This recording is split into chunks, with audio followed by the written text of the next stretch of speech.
ఎవని మనస్సు నీ మీద ఆనుకొనునో వాను నీవు పరిపూర్ణమైన శాంతి గల వానిగా కాపాడుదు. జాగ్రత్త వినండి. ఏలి అనగా అతడు నీ యందు విశ్వాసముంచి ఉన్నాడు. ద రూట్ ఆఫ్ పీస్, మూల కారణము.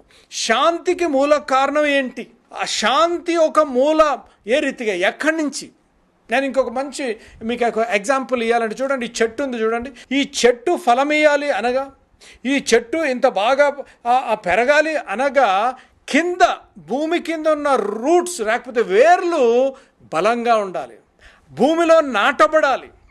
ఆ భూమిలో నాటపడి గట్టిగా అయ్యి అది ఎప్పుడైతే పాకుతుందో, ఈ భూమిలో ఉన్న ఆ రూట్ బాగానే, ఆ వేళ్ళు బాగానే ఉంటే పైన చెట్టు బాగుంటుంది. అనేక సార్లు నా జీవితంలో the root of peace requirement ఏ రీతిగా పొందగలమో నేను చెప్పాను. ఈరోజు ఏ రీతిగా దాన్ని ఆ రూట్ అనగా ఆ కింద, భూమి కింద ఉన్న ఆ రూట్ బాగుంటేనే, ఆ వేళ్ళు బాగానే ఉంటేనే చెట్టు బాగుంటుంది.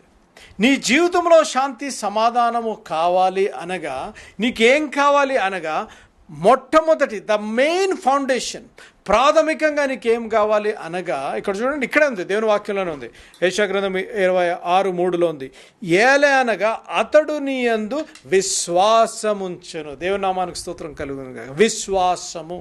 The root of peace is equal to trust. The requirement of peace is your thoughts should be on God. The requirement of peace is you need to focus on God's word. Your focus has to be on God and God's word. Then you will have peace. The following thing is, the root of peace is, if you want to have peace, the foundation is you need to trust in God. That's what the Bible says. That's what Isaiah 26:3 says. It says, you keep him in perfect peace. Watch this. Whose mind is stayed on the, because, watch this, because he trusts in you. Trust.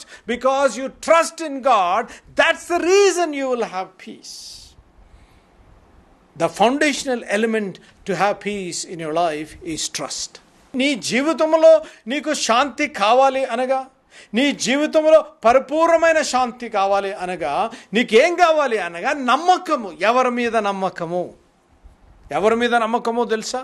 దేవాతి దేవుడు, నిన్ను నన్ను సృజించిన, నోటి మాటతో సృష్టిని సృజించిన దేవుడు, నిన్ను నన్ను సృజించిన దేవుడు, మన ఆపత్కాలములో మనం మొరపెట్టగా మన మొర ఆలకించి మనల్ని విమోచించి శాంతి సమాధానము ఇయ్యగల దేవుడు, మనము పిలిచిన వెంటనే పలికే దేవుడు, మనం ప్రార్థించిన వెంటనే అనుగ్రహించే దేవుడు, మనం బాధలో, కష్టంలో, నష్టంలో ఉంటే మనల్ని లేవనెత్తే దేవుడు, ఊబిలో ఉన్న వారిని, పాపపు ఊబిలో ఉన్న వారిని లేవనెత్తి వారికి మరొక అవకాశం ఇచ్చే దేవుడు. నీ